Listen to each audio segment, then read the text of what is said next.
Αγαπημένος τόπος η Μάνη για την έφορη γη.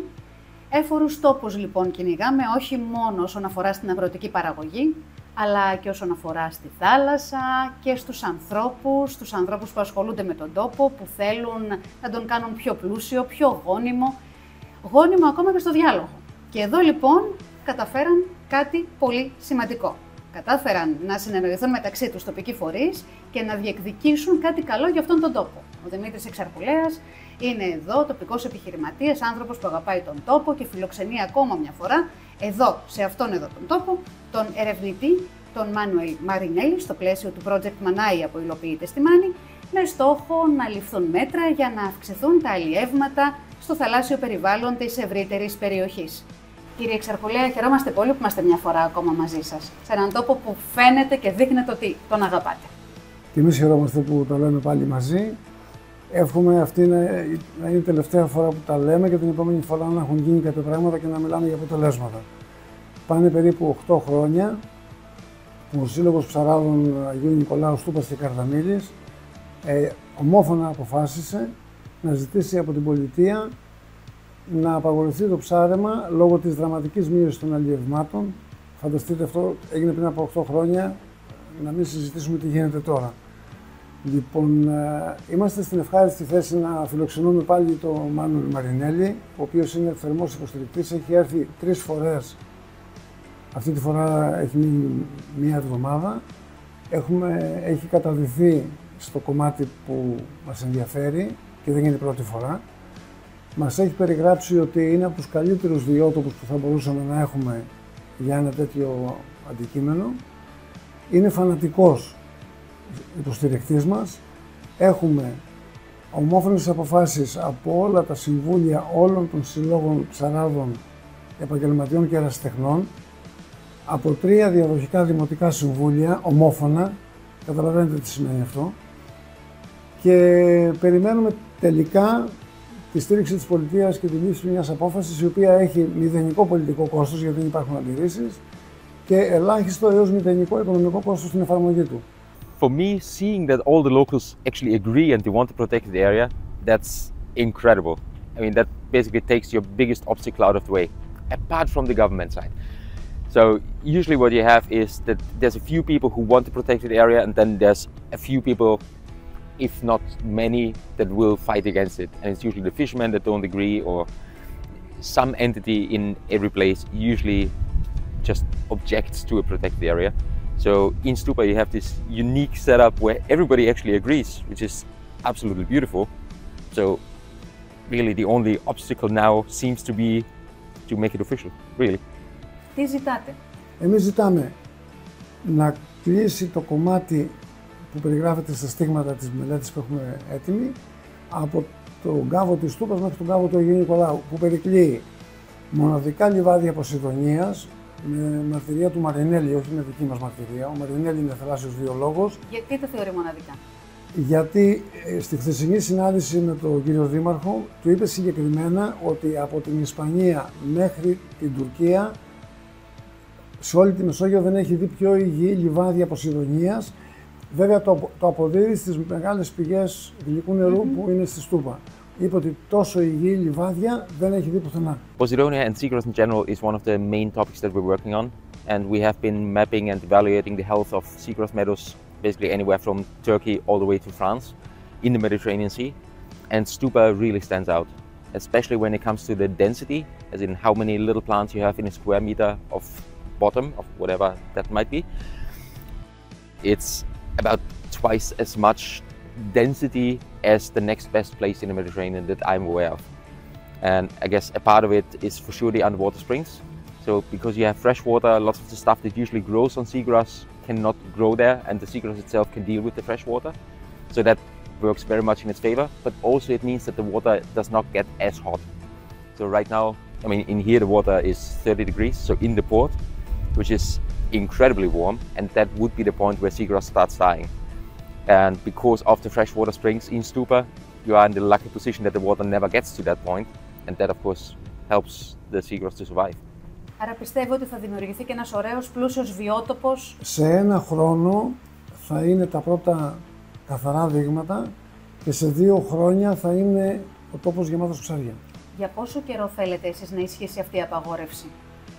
Πολύ εύστοχη ερώτηση. Όπου έκλεισε περιοχή και άνοιξε, καταστράφηκε σε χειρότερο βαθμό από ό,τι ήταν πριν. Εμείς στοχεύουμε αυτή η περιοχή να μείνει κλειστή και δεν το κάνουμε τυχαία, παρακολουθούμε τι γίνεται παγκόσμια. Όπου έγινε και έμεινε κλειστή, όλες οι γύρω περιοχές εμπλουτίστηκαν με ψάρια, γιατί δεν είναι φραγμένη η περιοχή. Το ψάρι θα αλλάξει τόπο. Δεν χωράνε όλα τα ψάρια σε ένα τόπο. Όταν αυξηθούν, σίγουρα θα εμπλουτιστεί όλο το κομμάτι μέχρι την Καρδαμήλη και μέχρι τις παρυφές της Τραχύλας. Άρα λοιπόν, κλείνοντας, εικονικά, Ναι, όχι σωστά, με φράχτη σωστά. μια συγκεκριμένη περιοχή, αυξάνεται ο πληθυσμός των αλλιευμάτων. Αυτά τα αλλιεύματα φυσικά και βγαίνουν εκτός, διασπείρονται μέσα στην ευρύτερη θαλάσσια περιοχή και αυξάνεται η ψαριά και τους ψαράδες. Και ταυτόχρονα, μεγαλώνοντας οι πληθυσμοί και τα μεγέθη των ψαριών, καθορίζουν πιο εύκολα τους πληθυσμούς των εισβολικών ψαριών. Δηλαδή, μια περιοχή που έχει πολλά ντόπια ψάρια, δηλαδή ροφούς, στήρες και άλλα ψάρια, μπορεί εύκολα αυτά τα ψάρια από μόνα τους να ελέγξουν το λιονταρό ψαρο, για παράδειγμα.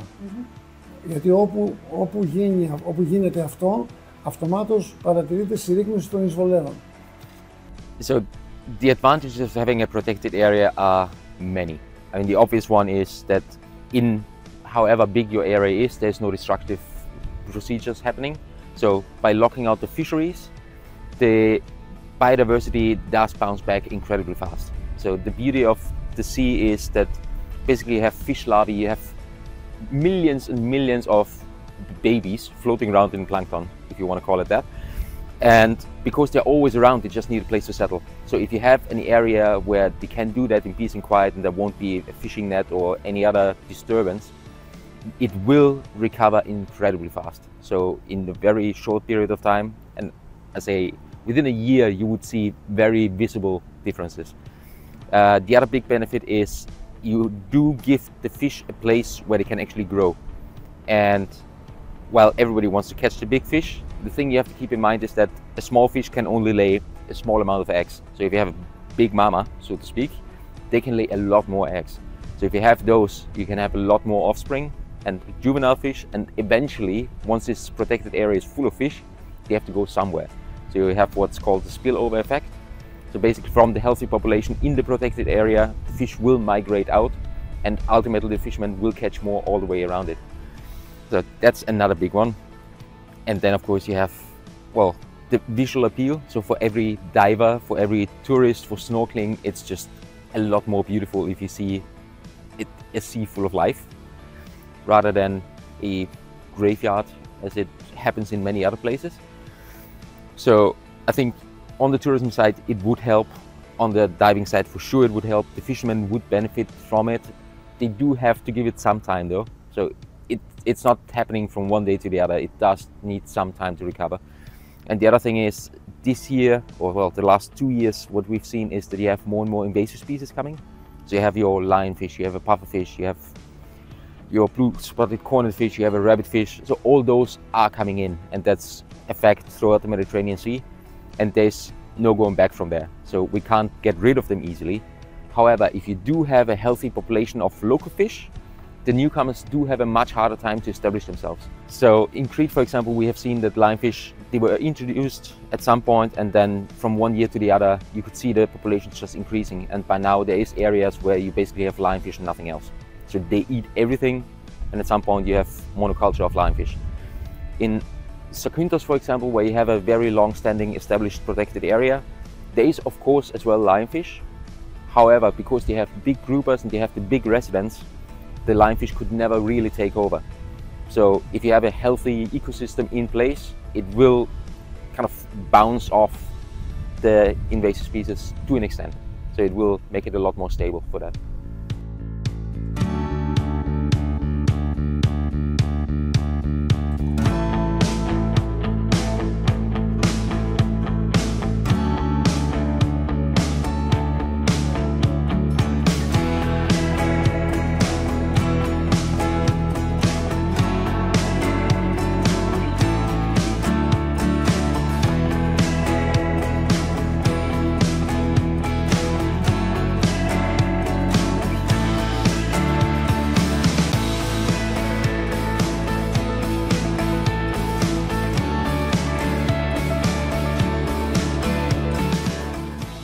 we've been here first time 8 years ago now.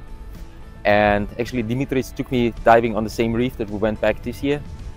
And that area still looks fairly much the same in terms of, well, fish and things growing around it.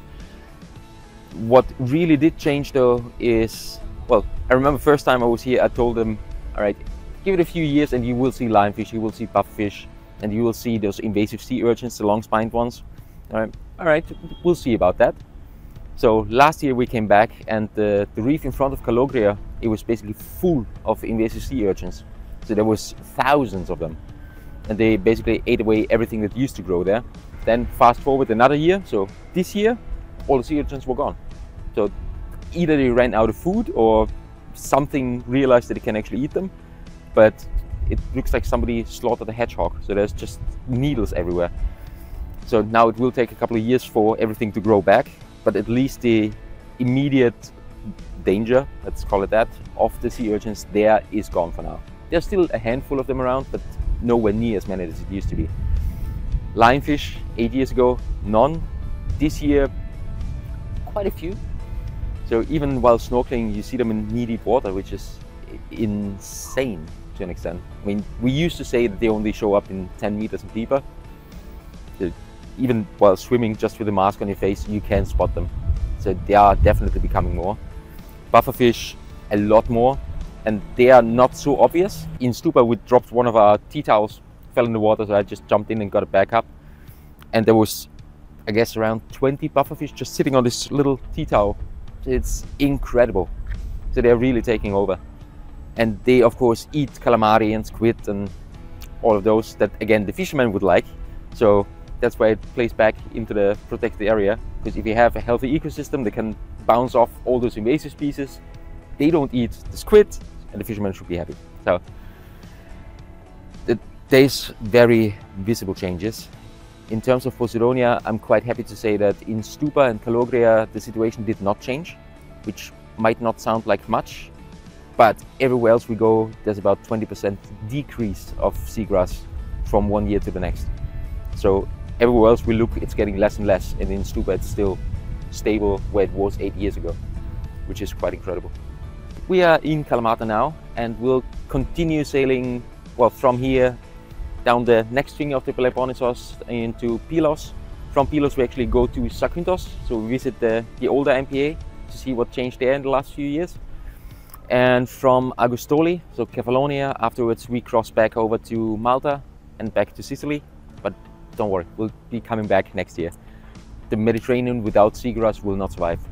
So it's the breeding ground for so many of the species that we have here. It's a nursery for a lot of them. It is stabilizing the bottom, so without seagrass, the sand will just drift away. And that's an issue that Italy created for themselves, for example. So they were trawling along the coast, ripped out all the seagrass, and now they are spending millions just putting sand on the beaches every year, which again washes off because there's no seagrass left. So there's lots of homemade issues that we created ourselves. So as long as we have it, I think the biggest objective should be to keep it intact and healthy where we have it. Generally speaking, the bigger the better. That's the default answer. I mean, ultimately, you take what you can get. So the bay that we're talking about, it's a super cool place because it has a lot of diversity. So you have your rocks, you have your cracks and crevices, you have little caves, you do have Posidonia, you have sandy areas. So basically you have a nice mix of all the different ecosystems. And you don't often have one location with 5, 6, 7 different ecosystems in one spot, and there you have it. So it's pretty spectacular spot. If you want to go, or if you want to start with small MPA, this is a great location for it.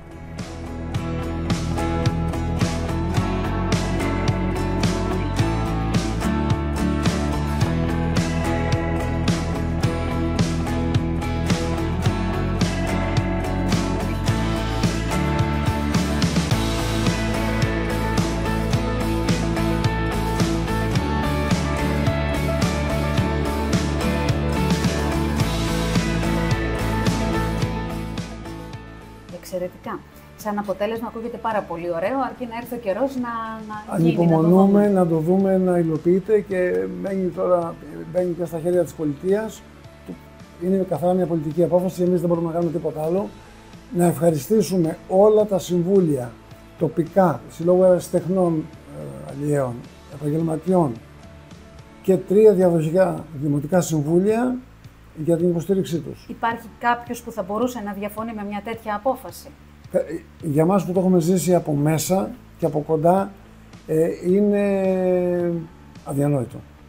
Δεν βλάπτεται κανείς, υπάρχουν μόνο ωφέλη και δεν γίνεται κάτι που έχει δοκιμαστεί σε 150 χώρες και έχει πετύχει να αποτύχει σε εμάς. Κάτι θα κάνουμε λάθος. Αυτή η απόφαση λοιπόν από πού θα πρέπει να ληφθεί? Την Πολιτεία. Τουλάχιστον θα χρειαστεί, από ό,τι φανταζόμαστε, μια κοινή υπουργική απόφαση από τα Υπουργεία Γεωργίας και Υπουργείο Υπουργικής Ναυτιλίας, πιθανότητα και τουρισμού. Το αίτημα ποιος πρέπει να το υποβάλει? Εμείς το έχουμε έτοιμο το αίτημα, το υποβάλλει ο Σύλλογος Επαγγελματιών Ψαράδων, μπορεί να το συνυποβάλει ο Δήμος, αφού έχει πάρει απόφαση. Έχουμε ενημερώσει και το οικείο τμήμα της Διεύθυνσης Αλίας, την κυρία Κλείδωνα και τον κύριο Καπετάνιο, τους οποίους ευχαριστούμε θερμά για τη στήριξή τους, ξεκάθαρα. Και μεταξύ τους οι φορείς, μαζί με το πολιτικό προσωπικό, να βρουν μια λύση. Εμείς είμαστε έτοιμοι και περιμένουμε. Καλή επιτυχία. Ευχαριστούμε πάρα πολύ για μία ακόμα φορά.